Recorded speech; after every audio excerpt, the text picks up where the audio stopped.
জয়রামবাটিতে একদিন রাতে শ্রী শ্রীমা আহারের পর সকলের খাওয়া দাওয়ার শেষে যখন শয়ন করে বিশ্রাম করছেন, সেই সময় পরিচিত একজন অল্পবয়স্ক যুবক এসে আমার কাছে বলল, আমি মায়ের কাছে যাব, আপনি বলুন। আমি তাকে বললাম, মা এখন বিশ্রাম করছেন, যদি কিছু খেয়ে না থাকিস রুটি আছে, কিছু খেয়ে নিয়ে শুগে যা, কাল মায়ের সঙ্গে দেখা হবে।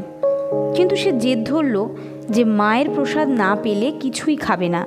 আমি আবার তাকে বললাম, মা আহারের পর শয়ন করে বিশ্রাম করছেন, আজ থাক, কাল বরঞ্চ তুই প্রসাদ নিবি।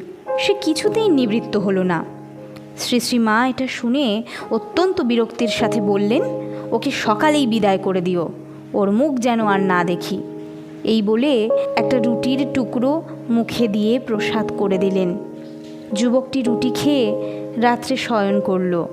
পরের দিন মায়ের আদেশ জেনে তাকে বিদায় করে দেওয়া হলো।